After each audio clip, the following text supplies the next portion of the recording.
بالله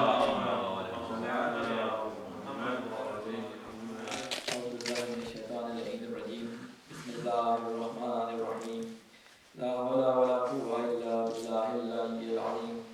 نحمده ونستعينه ونستغفره ونشكره ونتوسل إليه ونتوكل عليه. نصلي ونسلم على خيرته في خلقه حافظ سره ومبلغ رسالاته سيدنا ونبينا أبي القاسم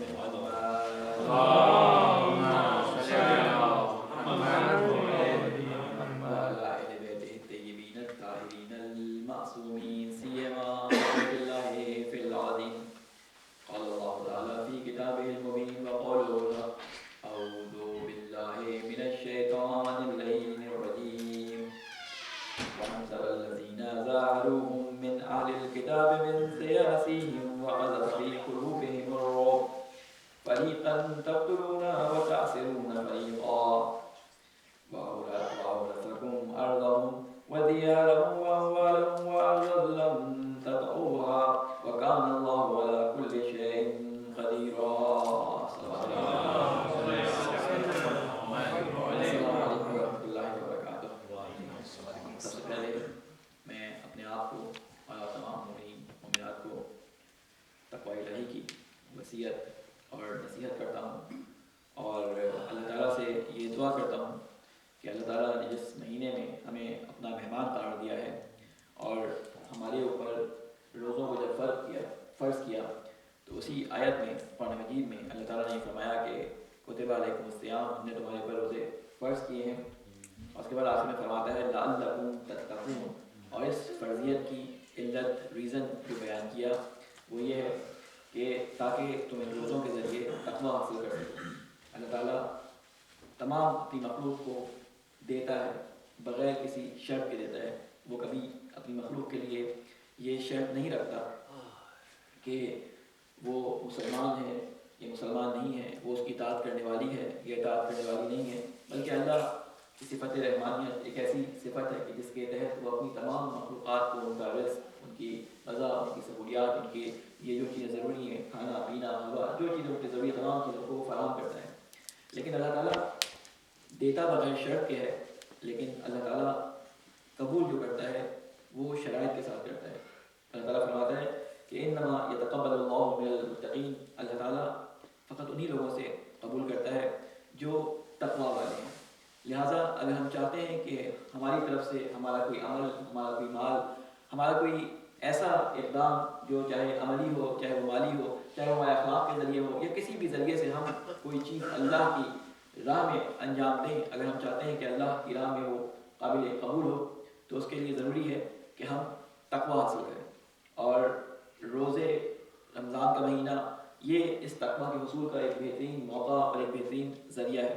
اللہ تعالیٰ کے رسول نے وہ جو خطبہ شعبانیہ جو میں نے آپ کے سامنے عرض کیا تھا پہلے، اس میں یہ بتایا تھا کہ اللہ تعالیٰ اپنے بندے کے اوپر خاص رحم و کرم کرتا ہے. عام مہینوں میں جو کام انجام دیتا ہے اس پہ شاید اس کو ثواب نہ ہو، ایسے کام جو مباح کام ہیں شاید ان کے کرنے پہ اس کو ثواب نہ ہو، لیکن اس مہینے کے اندر ان کاموں کا بھی اللہ تعالیٰ نے ایک خاص جسے کہتے ہیں کہ ایک سیل لگائی ہوئی ہے کہ تم سانس بھی لو تو تمہاری سانسوں کا بھی ثواب، تم سو تمہارے سونے کا بھی ثواب. ایک چیز جو ہمارے بعض لوگوں کے ذہنوں میں بعض دفعہ آتی ہے یا آ گئی ہے، اس میں ہم نے دیکھا ہے کہ بعض لوگ پوری رات جاگتے ہیں. یہاں پہ تو اتنا نظر نہیں آتا لیکن پاکستان ہندوستان میں ہم نے یہ دیکھا تھا کہ پوری رات جاگتے ہیں اور فجر کے بعد جو سوتے ہیں پھر مغرب سے پہلے اتنی دیر کے لیے اٹھتے ہیں کہ بس نمازیں ظہر اثر کی پڑھ سکیں، اور پھر اس کے بعد جو ہے وہ نماز پڑھ کر افطار کر کے پھر دوبارہ پوری ان کی وہ مشغولیات شروع ہو جاتی ہیں. تو مجھ سے پوچھا جاتا ہے بھائی ایسا کیوں کرتے ہو؟ تو کہا کہ آپ نے سنا نہیں کہ رسول خدا نے فرمایا ہے کہ تمہارا سونا بھی جو ہے وہ عبادت ہے، اس میں پورا دن عبادت کرتے ہیں. اللہ تعالیٰ جو ہے وہ یہاں پہ بیان کر رہے ہیں. ہم اگر اپنے علماء کی زندگی پہ، اپنے ائمہ علیہ السلام کی زندگی پہ غور کرتے ہیں تو ہم دیکھتے ہیں کہ روزے کی حالت میں کس طرح امام اپنی جو ہے کھیت کے اندر آبیاری کر رہے ہوتے ہیں، جو ہے وہ اپنی فصل کو دیکھ رہے ہوتے ہیں. گرمی ہوتی ہے، لوگ پوچھتے ہیں کہ روزے کی حالت میں ایسا کیوں کر رہے ہیں؟ کہ روزہ اللہ تعالیٰ کی حکم ہے، اس وجہ سے روزہ رکھا ہے اور یہ میرا کام ہے رزق کمانا، یہ میں اس کے ذریعے رزق حاصل کرتا ہوں. تو اللہ تعالیٰ نے یہ شاید اس لیے کہا ہو، علماء سے پوچھو تو وہ یہ جواب دیتے ہیں کہ جب اللہ تعالیٰ نے دیکھا کہ انسان جو ہے جو چلو میری بات کی مان رکھتے ہوئے کرٹسی کے اندر روزہ رکھ لیتا ہے لیکن باقی اس کی ہمت نہیں ہوتی کہ وہ باقی چیزوں سے بچ سکے، تو ایسا شخص جو باقی دن اگر جاگتا رہے تو اس سے گناہ یا دوسرے برے کام سرزد ہوتے رہے تو اس کا سونا بھی جو ہے اللہ تعالیٰ نے شاید اس لیے کہا ہوگا کہ اس کا سونا بھی عبادت ہے. لیکن بہرحال کیونکہ ایسا نہیں کہ روزہ رکھ کے سو جایا جائے، روزہ رکھ کے وہ تمام کام انجام دیے جائیں، اور خاص طور پہ روزے میں اگر آپ کو بھوک اور پیاس کا احساس نہ ہو تو روزے کا مقصد پھر ہو جاتا ہے. روزے کا مقصد یہ ہے کہ بھوک اور پیاس کا احساس کرو تاکہ تمہیں قیامت کی بھوک اور پیاس یاد آ سکے، تاکہ ان لوگوں کی بھوک اور پیاس یاد آ سکے جو غریب ہیں، جن کے گھر میں کھانے کو نہیں ہے، جن کے گھر سے پینے کو نہیں ہے. بہرحال ہماری گفتگو جتنی بھی اب تک چل رہی ہے اس میں ہماری پہلے خطبے میں جو کوشش رہی کہ ہم رسول خدا صلی اللہ علیہ وسلم کی زندگی کو اس طرح سے جان لیں کہ ان کی زندگی میں ان کے کیے گئے کاموں سے، ان کے کیے گئے اعمال سے، جو انہوں نے لوگوں کے ساتھ برتاؤ کیا، ان تمام چیزوں سے ہم اپنے لیے مشعل راہ قرار دیں. ہماری گفتگو سیرت النبی کے عنوان سے خطبات جمعہ کے اندر وہاں تک پہنچی تھی کہ جب جنگ خندق کے بعد رسول خدا نے محاصرہ کیا تھا بنی قریظہ کا کہ جو سازشیں کر رہے تھے، اور بنی قریظہ والوں نے جب دیکھا کہ رسول خدا آ گئے ہیں اور جب ان کے پاس کوئی چارہ نہیں رہا تو سارے واقعات میں آپ کے سامنے بیان کیا تو انہوں نے ہتھیار ڈالنے کو قبول کر لیا. اور انہوں نے ابو لبابہ سے پوچھا کہ رسول اگر ہم ہتھیار ڈالیں گے تو رسول ہمارے ساتھ کیا کریں گے؟ تو حضرت ابو لبابہ ایک رسول کے صحابی تھے، انہوں نے کہا کہ رسول تمہیں ایک اشارے سے اشارہ کیا کہ وہ تمہیں قتل کر دیں گے. جس کے بعد ان کو یہ احساس ہوا کہ ان سے رسول خدا کا ایک راز فاش ہو گیا ہے، لہذا وہ فوراً گئے اور مسجد نبی کے اندر اپنے مسجد نبوی میں گئے، اپنی بیگم سے کہا کہ مجھے یہاں پہ ستون کے ساتھ باندھ، ابھی بھی اگر آپ مسجد نبی میں جائیں تو ستون لبابہ جو ہے وہاں پہ موجود ہے. تو بہرحال یہ میں پچھلے دفعہ بتا رہا ہوں، اسے خلاصہ میں بیان کر رہا ہوں کہ رسول خدا سے کسی نے کہا کہ ابو لبابہ کے ساتھ یہ ہوا اور انہوں نے اپنے ساتھ یہ کام کیا، تو رسول خدا صلی اللہ علیہ وسلم نے یہ فرمایا کہ اگر ابو لبابہ میرے پاس آتے تو میں خدا سے ان کے لیے مغفرت کرتا، لیکن وہ خدا کے پاس چلے گئے تو ان کا معاملہ اب خدا جب وحی کے ذریعے بیان کرے گا تو ان کا معاملہ خدا حل کرے گا. یہ بات جب ہو گئی تو کفار یہ جو اہل یہود تھے انہوں نے اپنے لوگوں سے مشورہ کیا، اور کعب بن اشرف کا میں نے مکالمہ آپ کے سامنے بیان کیا تھا. تو قرار یہ ہوا کہ رسول خدا کے سامنے کچھ شرائط کے ساتھ جو ہے یا کچھ تخفیف یا کچھ مراعات دے کر ان کے سامنے ہتھیار ڈال دیے جائیں، کیونکہ ان کے ذہن میں یہ تھا کہ اس سے پہلے جو بنو نذیر کا واقعہ آپ کے ذہن میں ہے کہ بنو نذیر جو تھے وہ قبیلہ خزرج کے جو ہے وہ حلیف تھے. جو بنو نذیر کو چھوڑا گیا تھا تو جو ہے ان حلیف قبیلے والوں نے ان کے لیے رسول خدا سے رحم مانگا تھا. رسول خدا نے کہا کہ تم اپنا سامان لے کے یہاں سے چلے جاؤ. تو اب جب یہاں سے نکلے تو ان سے پوچھا گیا کہ بھائی تمہارے درمیان فیصلہ ہم کرنا چاہتے ہیں. تو اوس کے یہ حلیف تھے، اوس کے لوگوں نے کہا کہ جس طرح آپ نے بنو نذیر کے ساتھ ان کے حلیفوں کی وجہ سے مہربانی کی تھی، ان پہ بھی مہربانی کریں. تو معاملہ ذرا سا آپس میں کنٹروورشل ہونے لگا. رسول اللہ نے کہا کہ کیا تم یہ قبول کرو گے کہ اوس کے سردار جو ہیں وہ سعد بن معاذ وہ تمہارے درمیان جو ہے پادرمیانی کریں، تمہارے درمیان جو ہے وہ ایک حکم کا کام دیں کہ جو وہ فیصلہ کریں تمہیں کیا قبول ہوگا؟ انہوں نے کہا اوس کے سردار ہیں وہ، اوس ہمارا حلیف قبیلہ ہے تو ہم ان کی بات مانیں گے. سعد بن معاذ جو تھے دو اوس کے سردار تھے، ایک سعد بن معاذ اور ایک سعد بن عبادہ. سعد بن معاذ جو تھے جنگ خندق میں ان کو ایک زخم لگا تھا، ایک تیر لگ گیا تھا جس کی وجہ سے ایک ایسی رگ کٹ گئی تھی، مسلسل خون بہ رہا تھا. رسول خدا نے حکم دیا تھا کہ سعد بن معاذ کو جو ہے وہ مدینہ کے اندر رکھا جائے. ایک کپڑا جلا کے رسول خدا نے ان کے زخم میں رکھا، لیکن خون پھر بھی نہ رکا، حالت بد سے بدتر ہوتی چلی. لیکن انہوں نے اللہ سے دعا کی تھی کہ اے اللہ کہ مجھے اس وقت تک زندہ رکھنا کہ جب تک میں بنی قریظہ سے اپنی آنکھیں ٹھنڈی نہ کروں. تو سعد بن معاذ کو اللہ تعالیٰ کے رسول نے مسجد نبی کے پاس ایک حجرے میں رکھا ہوا تھا. ان کو بلوایا گیا اور جب وہ آئے تو اوس کے لوگوں سے کہا کہ قوموا لسیدکم، کھڑے ہو جاؤ اور جا کے استقبال کرو اپنے سردار کا. سعد بن معاذ بڑے جید صحابی تھے. سعد بن معاذ کو چونکہ وہ ایک اسٹریچر ٹائپ کے اس میں ایک کچر کے پیچھے ان کو کھینچ کے لایا گیا تو خیر انہوں نے کھڑے ہو کے سعد بن معاذ کو وہاں پہ اتارا اور اس کے بعد رسول خدا نے ان کو حکم دیا کہ یہ تمہاری جو ہے وہ حکمیت پہ راضی ہیں، لہٰذا تم ان کے درمیان فیصلہ کرو. تو سعد بن معاذ نے اپنے قبیلے والوں کی طرف دیکھا اور کہا کہ تم اس بات پہ راضی ہو کہ رسول خدا کی طرف سے معین کیے گئے حکم کے طور پہ مجھے قبول کرو، جو میں فیصلہ کروں تم اس کو مانو گے؟ انہوں نے کہا ہمیں قبول ہے، آپ ہمارے سردار ہیں، ہم آپ کی بات کو مانیں گے۔ پھر انہوں نے بنی قریظہ والوں سے جو کہ یہودی تھے اور جو ہتھیار ڈالنے کے لیے آئے تھے، تو ان سے کہا کہ تم میرا فیصلہ قبول کرو گے کیونکہ مجھے حکم قرار دیا گیا، تم نے بھی اس بات کو کہا تھا کہ سعد بن معاذ سے جو ہے فیصلہ کروایا جائے۔ تو نے کہا ہم قبول کریں گے، آپ ہمارے حلیف ہیں، ہم قبول کریں گے۔ ابھی سب کے ذہنوں میں یہ تھا کہ بنو نذیر کو جس طرح رسول خدا نے بھیج دیا تھا تو یہ کچھ اسی طرح کا معاملہ ہوگا۔ جب ان سے اجازت دے دی تو رسول خدا کی طرف پڑھتے کہا کہ رسول خدا میں آپ کا غلام ہوں، لیکن چونکہ آپ نے مجھے حکم دیا ہے تو کیا میرا فیصلہ آپ کے لیے بھی قابل قبول ہوگا؟ رسول خدا نے کہا میں نے تمہیں معین کیا ہے۔ تو سعد بن معاذ جو ہے وہ بنی قریظہ کے درمیان گئے اور پلٹ کے ایک جملہ کہا کہ رسول خدا میں یہ فیصلہ کرتا ہوں کہ ان کے تمام مردوں کو قتل کر دیا جائے اور ان کی عورتوں کو جو ہے وہ کنیزیں بنا دیا جائے، غلام بنا دیا جائے، ان کے جو باقی بوڑھے اور عورتیں کو کنیزیں اور غلام بنا دیا جائے۔ جب یہ فیصلہ کیا تو بن قریظہ والے بڑے پریشان ہوئے۔ خیر اس فیصلے کا جب رسول خدا کو پتہ چلا تو رسول خدا نے کہا کہ اللہ صاحب نے وہی فیصلہ کیا جو شریعت یہود کے مطابق آسان تر فیصلہ تھا۔ اللہ بھی اگر مجھے حکم دیتا تو میں بھی ان کے درمیان یہی فیصلہ کرتا۔ تو بہرحال یہ فیصلہ ہوا اور اس کے بعد بنو نذیر کے کچھ لوگ جو تھے ان میں سے ایک صاحب تھے، ایک سردار تھے جو یہودیوں کے سردار تھے، انہوں نے مسلم بن محمد بن مسیلمہ، ایک رسول خدا کے بہت جنگجو صحابی تھے، ان کی کبھی جان بچائی تھی۔ تو انہوں نے کہا کہ میں چاہتا ہوں کہ اس کو امان دے دو کیونکہ اس نے میری جان بچائی تھی ایک دفعہ، یہودیوں سے مجھے بتایا تھا۔ تو رسول خدا نے کہا جس نے مسلمانوں کی کبھی جان بچائی ہو، کسی مال و عزت و آبرو کی جان مال کا پاس رکھا ہو، اس کو ہم امان دیتے ہیں۔ لہٰذا کچھ لوگوں کو امان دے دی گئی، ان میں سے جو دو چار لوگ جن کے بارے میں معلوم تھا، ایک بچہ تھا جو ابھی 18 سال کا نہیں، جو ابھی بالغ نہیں ہوا تھا، اس کے بارے میں کہا گیا کہ اس کو بھی امان دے دی جائے۔ خیر اس کو بھی امان دے دی، باقی تمام لوگوں کو قید کر کے جو ہے وہ لایا گیا اور پھر ان کو جو ہے وہ قتل کر کے خندق کھودی گئی مدینہ کے بازار کے اندر، اور وہاں پہ تھوڑے تھوڑے لوگوں کو قتل کر کے اس خندق میں جا کے دفنا دیا گیا۔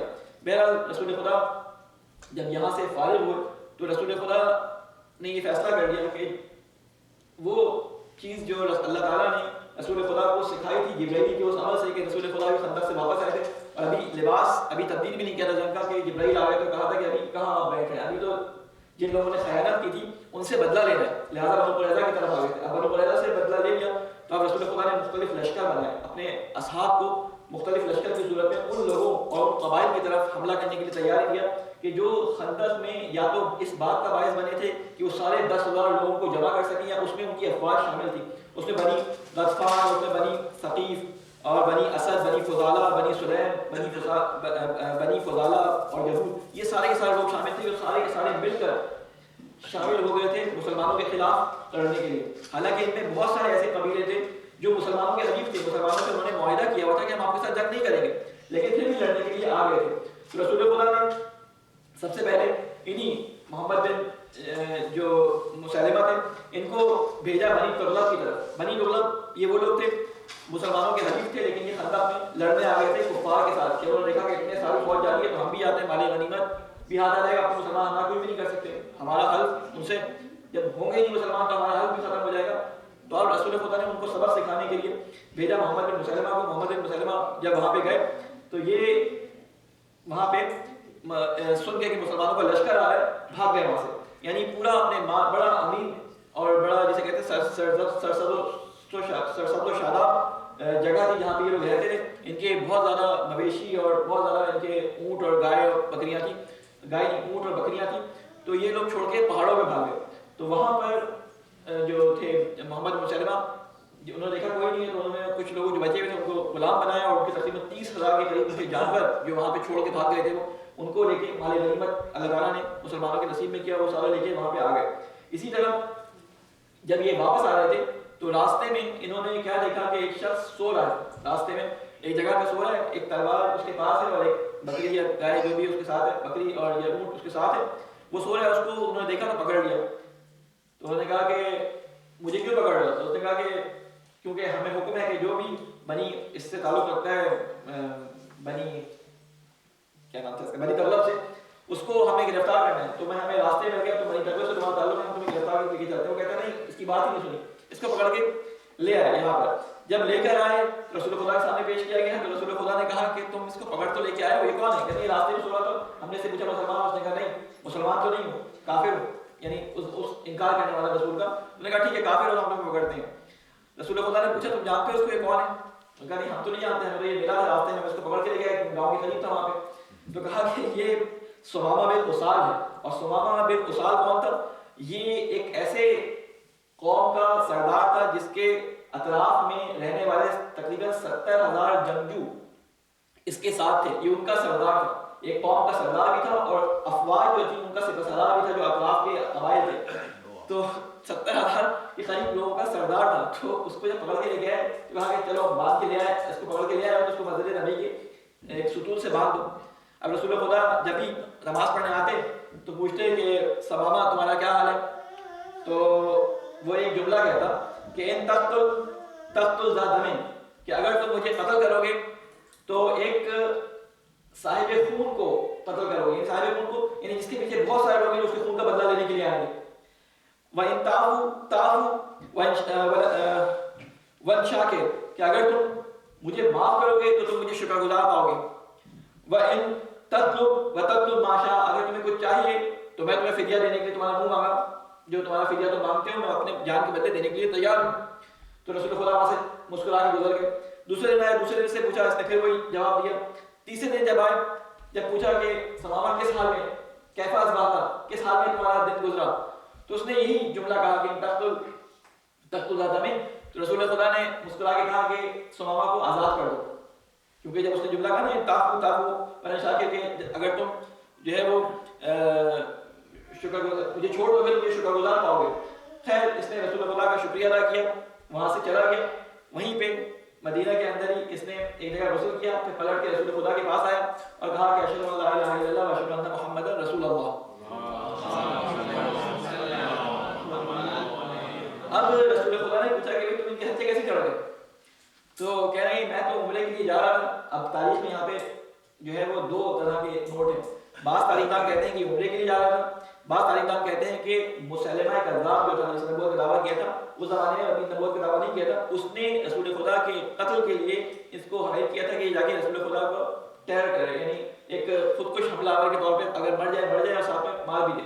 بہرحال اس میں اختلاف ہے، لیکن جو ابھی مجھے تاریخ جو ابھی ان دونوں میں سے ایک ورژن جو مجھے اچھا لگا اور کچھ ذرا بہتر لگا وہ یہ لگا کہ عمرے کے لیے جا رہا تھا. رسول خدا سے کہا کہ میں عمرے کے لیے جا رہا تھا، انہوں نے مجھے راستے میں گرفتار کر لیا، تو اگر آپ اجازت دیں تو میں عمرے پہ ہو کے پھر آتا ہوں واپس آپ کی خدمت میں. رسول خدا نے اجازت دی. اب یہ جب گیا اور وہاں پہ جانے کے بعد خانہ کعبہ کے بعد اس نے جو ہے وہ لبیک اللہم لبیک جس طرح مسلمان جو ہے وہ پڑھتے ہیں حج کے موقع پہ اسلام پڑھنا شروع کیا. وہ کفار سے مختلف تھا.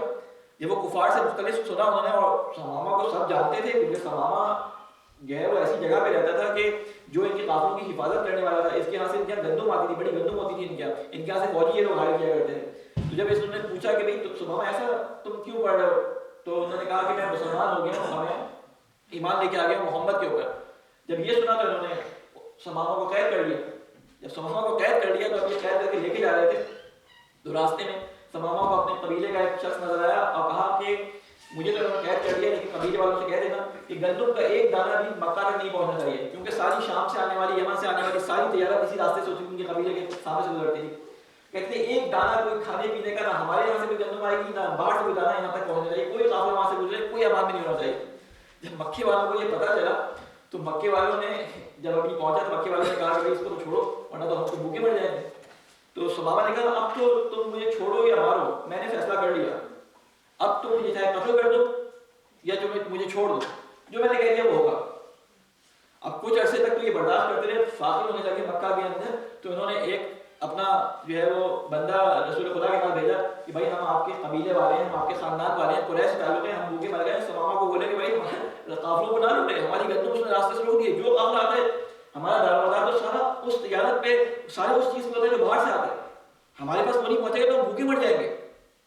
خیر رسول خدا کو اپنے جب انہوں نے درخواست کی تو رسول خدا حالانکہ خندق میں لڑ چکے تھے، انہوں نے رسول خدا پہ حملہ کیا تھا، لیکن رسول خدا کی رحمت دیکھیں، رسول خدا نے ثمامہ سے کہلوایا کہ ثمامہ ان کو جو ہے وہ معاف کر دو اور ان کے قافلوں کو جو ہے وہ بخش دو. تو ثمامہ نے کہا اگر آپ حکم دیتے ہیں میں غصہ پہ ان کا کھانا رکھ کے ان کے پیروں میں رکھنے کے لیے تیار ہوں، لیکن اگر آپ کی رضا ہے تو ٹھیک ہے، ورنہ میں ان کو دکھاؤں گا کہ انہوں نے کس کو پکڑا تھا۔ تو بہرحال رسول خدا نے جب اجازت دی تو ثمامہ نے اس گندم کو، اس راستے کو کلیئر کر دیا۔ تو اس طرح سے رسول خدا نے مختلف کاروان بھیجے۔ اسی طرح کا ایک کاروان رسول خدا نے قبیلہ بنی مصطلق، قبیلہ بنی مصطلق کون تھے؟ جب انہوں نے دیکھا کہ رسول خدا کے مختلف کاروان حملہ کر رہے ہیں ان لوگوں پہ جو جنگ کرنے کے لیے آئے تھے، کچھ لوگ بھاگ رہے ہیں، تو انہوں نے کہا کہ بجائے اس سے کہ ہم ڈریں، ہم اس سے پہلے کہ رسول ہماری طرف کسی کو بھیجیں، ہم رسول خدا پہ حملہ کر دیتے ہیں۔ رسول صلی اللہ علیہ وسلم کے جاسوسوں نے یہ خبر رسول خدا تک پہنچا دی۔ کہ رسول خدا کو یہ خبر پہنچی تو رسول خدا نے کہا کہ میں نے خندق کے بعد ان سے کہا تھا کہ اب یہ ہم پہ حملہ نہیں کریں گے، اب ہم ان پہ حملہ کریں گے۔ رسول خدا نے ایک لشکر تیار کیا اور لشکر تیار کرنے کے بعد خود اس کی جو ہے وہ سپہ سالاری جو ہے وہ خود سنبھالی، یعنی غزوہ تھا یہ، اور غزوہ بنی مصطلق کے نام سے یہ مشہور ہے۔ غزوہ بنی مصطلق میں جب یہ وہاں پہنچے اور پہنچنے کے بعد جب جنگ شروع ہوئی ہے، میں نے وہ تفصیلی میں وہ جنگ کو بیان نہیں کرا، لیکن ان کا مورل ایک دم سے گر گیا۔ کیوں گرا؟ یہ بہت بہادر لوگ تھے، لیکن ہوا کیا کہ شروع میں جو بنی مصطلق کا سردار تھا حارث بن زرار، یہ شروع میں ہی جنگ کے دوران مارا گیا، اور اس کے بعد 9 ان کے سپہ سالار مارے گئے، اور وہ شخص جس کے ہاتھ میں جنگ کا جھنڈا ہوتا ہے وہ بھی مارا گیا۔ ان کو دیکھ کر اتنی زیادہ ان پہ دہشت طاری ہوئی کہ انہوں نے ہتھیار ڈال دیے اور تمام لوگوں کو رسول خدا نے قید کر لیا۔ انہی قیدیوں میں اس حارث بن زرار کی بیٹی حضرت جویریہ وہ بھی قیدی بن کے آئی۔ جب رسول خدا کو پتہ چلا کہ ایک سردار کی بیٹی قیدی بن کے آئی ہے تو آپ نے ان کو آزاد کر دیا۔ جب آزاد کیا تو انہوں نے اسلام لیا، تو آپ نے ان کو دعوت دی، جو ہے وہ اپنا رشتہ لیا، تو انہوں نے قبول کیا، تو رسول خدا نے ان سے شادی کر لی۔ رسول کی ایک اور زوجہ بعد میں فرماتی ہیں کہ میں نے اتنا زیادہ کرامت والا واقعہ اور اتنی زیادہ کرامت رکھنے والی خاتون کبھی نہیں دیکھی کہ جب وہ قید ہو کے، جب وہ شادی ہو کے رسول خدا کے ساتھ آئی تو ہزاروں کی تعداد میں لوگ جو قید ہوئے تھے رسول خدا کے پاس آئے تھے، ہزاروں مویشی کے جو ہے وہ مال غنیمت میں آئے تھے۔ جب یہ ساری کی ساری چیزیں رسول خدا جب مدینے میں لے کے آ گئے تو رسول خدا نے، کیونکہ اسامہ بن حارث، زید بن حارثہ کے سربراہی میں یہ سارے کارروائی ہوئی تھی، تو انہوں نے کہا کہ سپاہی کیونکہ اس میں شامل تھے تو ان سے پہلے مشورہ کر لیا جائے۔ تو اب ان سے پوچھا گیا تو انہوں نے کہا کہ ہم کیسے اس چیز کو وہ کر سکتے ہیں کہ رسول خدا کا سسرال اور ہم کو قیدی اور غلام بنائیں، رسول خدا کا سسرال اور ہم کو غلام اور ان کے مال کو قبضہ۔ تو انہوں نے تمام لوگوں کو آزاد کر دیا، ان کے مویشی کو دے دیا، تو کئی لوگ ان میں سے مسلمان ہو گئے۔ تو کہتے ہیں کہ ایک خاتون کی وجہ سے کئی غلام آزاد ہوئے اور کئی لوگ جو ہیں مسلمان ہو گئے۔ تو لہٰذا بہرحال یہ واقعات تھے۔ اس کے علاوہ انشاءاللہ اور بھی واقعات اور ہیں، میں انشاءاللہ ابھی موقع نہیں ہے، وقت کی جسے کہتے ہیں دامن میں گنجائش بہت کم ہوتی ہے، تو باقی باتیں انشاءاللہ میں بعد میں بیان کروں گا۔ بس ایک چھوٹی سی چیز جو ذکر کر دوں آخر میں، وہ یہ تھی کہ جب رسول خدا یہاں سے واپس آ رہے تھے تو ایک ایسا واقعہ پیش آ گیا کہ جو بعد میں بہت ساری قرآنی آیتوں کا جسے کہتے ہیں کہ نزول کا وجہ بنا۔ ایک آیت میں نے شروع میں آپ کے سامنے بیان کی تھی، میں نے آپ سے پہلے کہا تھا کہ یہ سیرت کے درس آپ سن رہے ہوتے ہیں، یہ میں اس لیے سنا رہا ہوں کہ یہ بیک گراؤنڈ میں بہت ساری قرآنی آیتوں کی وجوہات ہوتے ہیں۔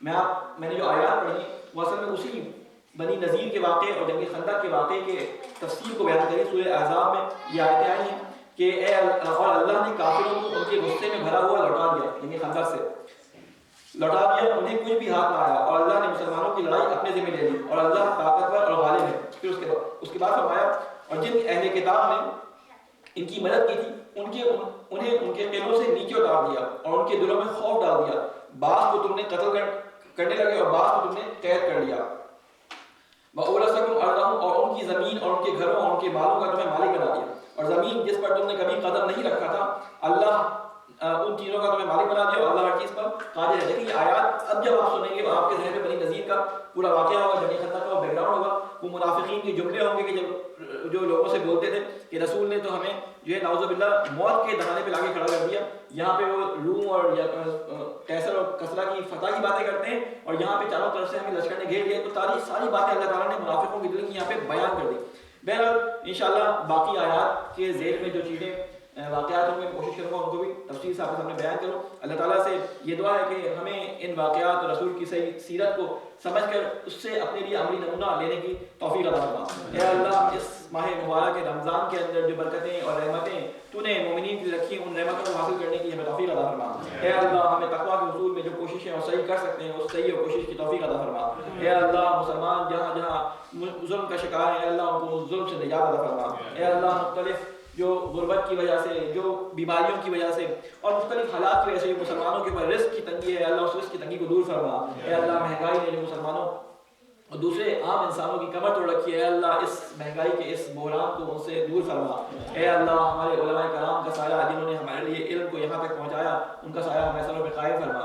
اے اللہ ہمارے امام کی حفاظت فرما ہمیں ان کے ناصر اعمال میں شامل فرما. ربنا تقبل منا انك انت السميع العليم. بسم الله الرحمن الرحيم. انا اعطيناك الكوثر فصل لربك وانحر ان شانئك هو الابتر.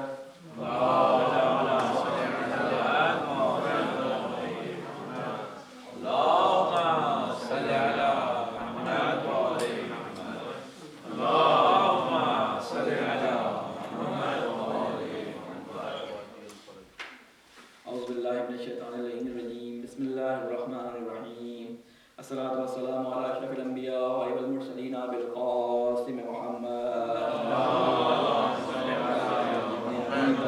وعلى فاطمة الزهراء سيدة النساء العالمين وعلى علي بن أبي طالب وعلى الحسن والحسين سيد شباب أهل الجنة وعلي بن الحسين ومحمد بن علي وجعفر بن محمد وموسى بن جعفر وعلي بن موسى ومحمد بن علي وعلي بن محمد وحسن بن علي والخلف القائم الحجة. اللهم صل على محمد أجمعين. اللهم اغفر للمؤمنين والمؤمنات والمسلمين والمسلمات الأحياء منهم والأموات تاب بيننا وبينهم بالخيرات إنك مجيب الدعوات. قال الله تعالى في كتابه المبين وقوله لقد أعوذ بالله من الشيطان اللعين الرجيم. هم الذين يقولون لا تنفقوا ولا من عند رسول الله حتى تنفضوا ولله خزائن السماوات والأرض ولكن المنافقين لا يفقهون. صدق الله العلي العظيم. اللهم صل على محمد وعلى محمد. السلام علیکم ورحمۃ اللہ وبرکاتہ. سب سے پہلے میں اپنے آپ کو اور آپ تمام مومنین مومنات کو تقوی الہی کی وصیت اور نصیحت کرتا ہوں اور اللہ تعالیٰ سے یہ دعا کرتا ہوں کہ اللہ اس ماہ مبارک میں جس طرح تو نے بہت سارے ہمیں حکم دیے ہیں اور ہمارے رسول نے بہت سارے آداب ہمیں رمضان کے بتائے ہیں ان میں سے ایک ادب جو کہ انفاق ہے اور بہت سارے جو آداب ہیں اس انفاق کی طرف ہمیں توجہ دینے کی جو ہے توفیق عطا فرما. انفاق کے بارے میں آپ کو بتاؤں کہ اللہ تعالیٰ نے قرآن مجید میں یہ فرمایا ہے کہ انفقوا مما رزقناکم کہ انفاق کرو اس چیز میں سے جو ہم نے تمہیں عطا کی ہے. عام مومنین کو اور مسلمانوں کو اللہ تعالیٰ نے یہ حکم دیا کہ تمہیں جو مال دیا گیا ہے ان میں سے تھوڑا سا خرچ کرو. اب سوچیں کہ اس حکم کے سننے کے بعد مومنین کی کثیر تعداد ہے جو اپنے مال میں سے کثرت سے تھوڑا سا کثرت سے خرچ کرتی ہے. لیکن جب یہ حکم اور یہ تشویق نہیں تھا تو کچھ ایسے لوگ تھے کہ جو اس حکم کو نہ جانتے ہوئے بھی اور اس حکم کے بارے میں اس کے ثواب کے بارے میں اور اس کے عواقب کے بارے میں جو بعد میں ان کو اس کا اجر ملنا ہے اس کے بارے میں نہ جانتے ہوئے بھی پھر بھی اپنی زندگی میں انفاق کیا کرتے تھے. تاریخ میں اس کی مثالیں بہت ہیں لیکن کیونکہ آج دن ایسا دن ہے کہ اگر میں اس شخصیت کا ذکر نہ کروں جس کی کل یوم وفات ہے تو یہ ہماری طرف سے کوتاہی ہوگی ان کی شخصیت کے لیے ان کی شان کے لیے. انہیں حضرت خدیجہ سلام اللہ علیہا اصلاوات جمع کہتے ہیں کہ حضرت خدیجہ سلام اللہ علیہا اس زمانے میں کہ جس زمانے میں عرب کے اندر خواتین کو کوئی عزت اور اہمیت حاصل نہیں تھی اس زمانے میں حضرت خدیجہ طاہرہ کے لقب سے مشہور تھی. یعنی جب عورت کسی عزت کی نظر نہیں دیکھی جاتی تھی تو اس زمانے میں آپ کا لقب طاہرہ تھا. میراث میں آپ کو خاندان کی طرف سے اپنے والد کی طرف سے بہت زیادہ دولت ملی اور جس کی وجہ سے آپ کی تجارت بہت وسیع تھی اور اس تجارت کو آپ بڑے احسن طریقے سے نبھا رہے تھے. مجھے ابھی اس بات کا ذکر کرنا جو ہے وہ میرے پاس وقت نہیں ہے کہ میں تمام ان باتوں کا ذکر کروں کہ کتنے ان کی تجارت میں مال تھا اور کیا تھا، وہ ابھی مقصد نہیں ہے. اصل مقصد جو ہے بتانے کا یہ کہ آپ کو معلوم ہے کہ رسول خدا صلی اللہ علیہ وسلم جب آپ کی عمر ابھی 24 سے 25 سال تھی تو آپ کے بارے میں یہ ملتا ہے کہ جوانی کے زمانے میں آپ بکریاں چرایا کرتے تھے. آپ بچپن میں کیونکہ یتیم ہو گئے تھے، اور جب کوئی یتیم ہو جاتا ہے تو عرب کے معاشرے میں یتیم کے بارے میں ذرا تصورات ایسے تھے کہ شادی کرتے ہوئے لوگ اس سے کتراتے تھے. تو اس زمانے میں حضرت خدیجہ نے جب ان کی امانت داری اور ان کی صداقت کے بارے میں سنا لوگوں سے، تو ایک غلام اپنا رسول خدا کے پاس بھیجا کہ آپ اپنے چچا ابو طالب کے ساتھ، کیونکہ یہ رسول خدا کے رشتے کے جو ہے وہ کزن لگتے تھے، رسول خدا حضرت خدیجہ کے رشتے میں کزن لگتے ہیں کیونکہ ان کے اجداد ایک ہی تھے. حضرت خدیجہ کا اگر شجرہ دیکھیں اور رسول خدا کا شجرہ دیکھیں تو اوپر جا کے ان کے جد ایک ہی تھے، تو آپس میں رشتے دار یا کزن دور کے کزن لگتے تھے. تو رسول خدا نے ان کے پاس ایک بھیجا کہ آپ ابو طالب کے ساتھ تجارت کے مال لے کے جایا کرتے تھے، آپ کو تجارت کا تجربہ ہے، تو میں چاہتی ہوں کہ آپ میرے مال کو لے کے جائیں اور میرے لیے تجارت کریں. تو رسول خدا نے اس کو قبول کیا، اور جب قبول کیا تو رسول خدا کو حضرت خدیجہ نے اپنا بہت سارا مال دیا، اور ایک غلام میسرہ جس کا نام تھا وہ رسول خدا کے ساتھ بھیجا کہ تم رسول خدا کے ساتھ ان کا خیال بھی رکھنا، کیونکہ یہ قریش کے کرامت و شرافت رکھنے والے خاندان کے ایک شریف اور قریب شخص ہیں. جب یہ چلے گئے، خیر وہ سارا واقعہ کہ سارا مال بڑے اچھے اور بہتر طریقے سے بیچ کے بڑا منافع لے کے رسول خدا جب آئے تو رسول خدا کے بارے میں حضرت خدیجہ نے میسرہ سے پوچھا کہ تم نے محمد کو کیسا پایا؟ تو فرمایا، میسرہ نے کہا کہ میں نے دیکھا کہ یہ شخص جس کے سامنے لوگ آ کے قسمیں کھایا کرتے تھے کہ لات اور عزا کی قسم ہمارا مال اس طرح سے اور ہم اس طرح سے لینا چاہتے ہیں، تو کہتے ہیں اس کے چہرے پر ایک ایسے آثار طاری ہو جاتے ہیں جیسے اس کی بھی جان نکل جائے گی. یعنی لات و عزا کے بارے میں کہتا ہے کہ میں لات و عزا کو قبول نہیں کرتا، تم صحیح بات مجھ سے کرو، سودا ہے. کہتے ہیں کبھی اس نے نہ کسی سے زیادہ پیسے لیے، حق گوئی کے ساتھ اس نے سارا سامان بیچا، نہ کوئی بد گوئی کی، نہ مال کو کسی عیب بتائے بغیر بیچا، تمام مال جس طرح تھا اس طریقے سے تجارت کی. میں نے اس کو بہت صادق اور امین پایا. حضرت خدیجہ نے اصل میسرہ کو ساتھ بھیجا اس لیے تھا کہ وہ رسول خدا کے بارے میں ایک تحقیق کرنا چاہتی تھی. یہ ایک سبق تھا کہ رسول خدا کے بارے میں جب تحقیق کی تو رسول خدا سے پھر جب وہ آ گئے تو ان کو کہا کہ شادی کی درخواست کی کہ میں آپ سے شادی کرنا چاہتی ہوں، اور وہ رشتہ حضرت ابو طالب علیہ السلام کے پاس بھیجا گیا اور کہا کہ میں اپنے بھتیجے محمد سے جو ہے وہ ازدواج کرنا چاہتی ہوں. اس زمانے میں کہ جس زمانے میں جو ہے وہ شادی جو ہے وہ عورت کی طرف سے تو بہت دور کی بات ہے کسی سے شادی کرنی ہوتی تھی تو ایسے جا کے اس کے باپ سے کہتا تھا عرب کہ میں تمہاری بیٹی سے شادی کرنا چاہتا ہوں، ضروری نہیں ہوتی تھی.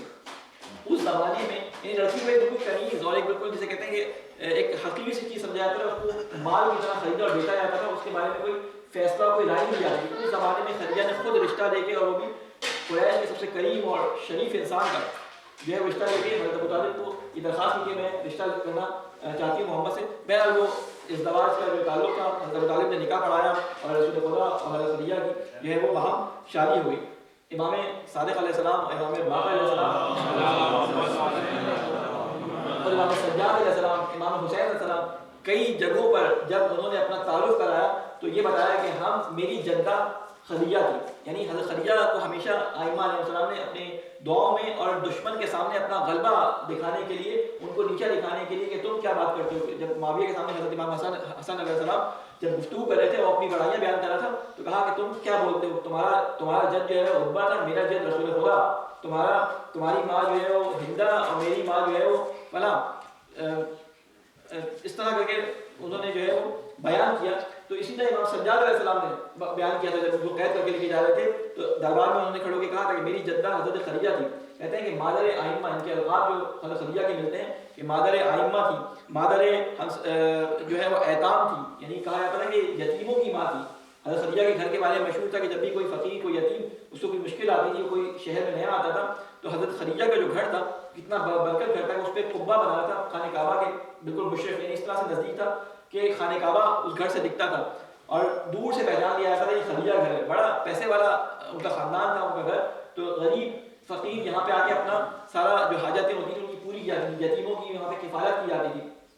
اور جب رسول خدا سے ان کی شادی ہو گئی، رسول خدا سے شادی کرنے کے بعد حضرت خدیجہ نے جو ہے رسول خدا سے کہا کہ میرا مال آپ کا مال، میرا گھر آپ کا گھر، میرے سارے جو کام کرنے والے، میرے سارے جو اموال کے ساتھ نگہبان ہیں، یہ سب آپ کے حوالے، آج سے یہ آپ کی خدمت میں، آپ اس کو ہینڈل کریں، آپ اس کو چلائیں.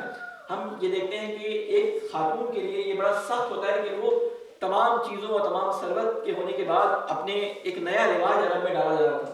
مرد وہاں پہ کفیل ہوتا تھا, مرد وہاں پہ وہ کرتا تھا, لیکن رسول خدا کے بارے میں قرآن مجید نے فرمایا کہ وجدک عائلا فاغنا, کہ ہم نے آپ کو جو ہے وہ غریب پایا اور ہم نے آپ کو مسکین پایا, ہم نے آپ کو یتیم پایا, تو ہم نے آپ کو ایک شیلٹر عطا کیا, ہم نے آپ کے لیے فراہم کیا. ایک طرف سے ابو طالب کو فراہم کیا, ایک طرف سے خدیجہ کو فراہم کیا, یعنی رسول خدا کو شیلٹر دے دیا.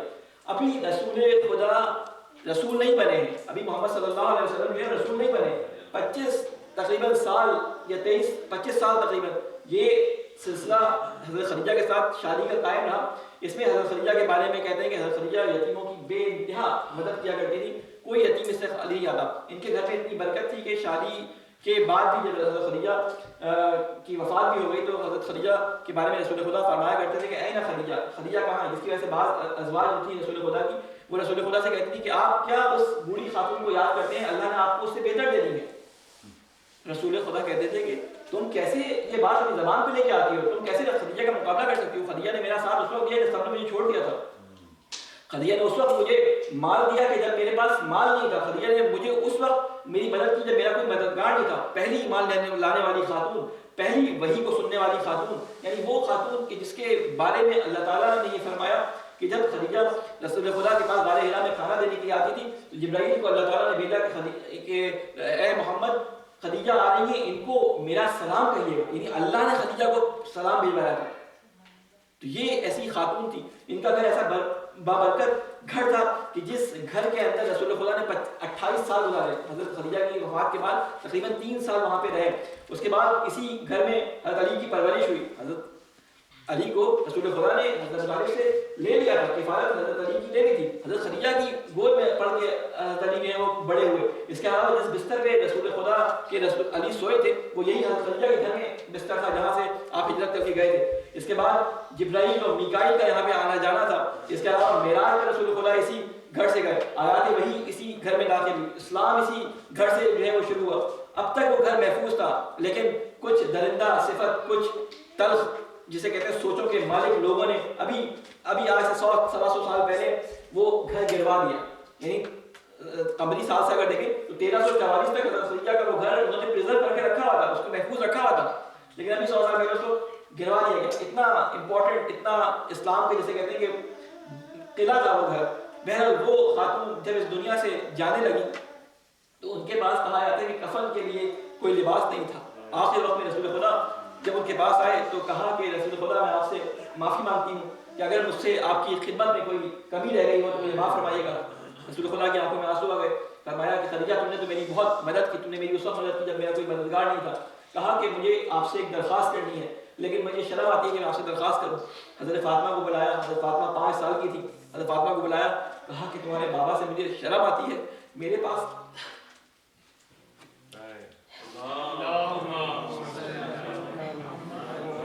کفن نہیں ہے. اپنے بابا سے کہو کہ جس لباس میں وحی آتی تھی وہ لباس مجھے کفن کے طور پہ دے دے. رسول خدا کو جب یہ پتہ چلا تو رسول خدا نے اپنی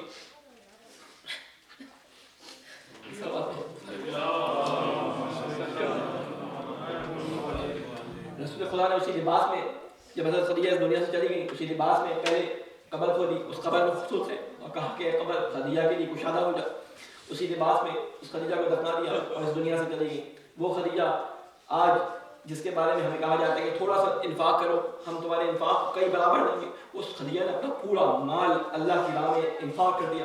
نہ صرف مال بلکہ خدیجہ کی اولاد, کیونکہ علی کو بھی خدیجہ نے پالا, فاطمہ بھی خدیجہ کی بیٹی ہے, یہ تمام مادر ائمہ تھی, تمام ائمہ کی ماں ہے. آج خدیجہ کی تمام اولاد کو خدیجہ کے بعد 11 اماموں کو قتل کر دیا گیا. اللہ تعالیٰ سے ہم دعا کرتے ہیں کہ اے اللہ جس طرح حضرت خدیجہ نے اسلام کی مدد کی, جس طرح ولایت کا ساتھ دیا, جس طرح اپنے نبی کا ساتھ دیا, اے اللہ ہمیں بھی توفیق عطا فرما کہ ہم حضرت خدیجہ کی سنت پہ چلتے ہوئے ان تمام اعمال کو انجام دیں جو اللہ تعالیٰ کی نظر پسندیدہ ہیں. اے اللہ تجھے واسطہ محمد والے محمد کا ہمارے گناہ کبیرہ اور صغیرہ کو معاف فرما. اے اللہ تجھے واسطہ محمد والے محمد کا ہم سے جو خطائیں جان بوجھ کر ہوئی ہیں اور جو خطائیں ہم نے چھپ کر یا ہم نے غلطی سے کر دی ہیں, اے اللہ ان سے بھی ہماری معافی فرما. اے اللہ ہمارے بزرگوں کی قبروں پہ اپنی رحمت نازل فرما. اے اللہ ہمارے گناہ صغیرہ کبیرہ کو معاف فرما. اے اللہ ہمارے بزرگوں کا سایہ ہمارے سروں پہ قائم فرما. ہمارے امام کی حفاظت فرما اور ہمیں ان کے آباء و انصار میں شامل فرما. ربنا تقبل منا انک انت السمیع العلیم برحمتک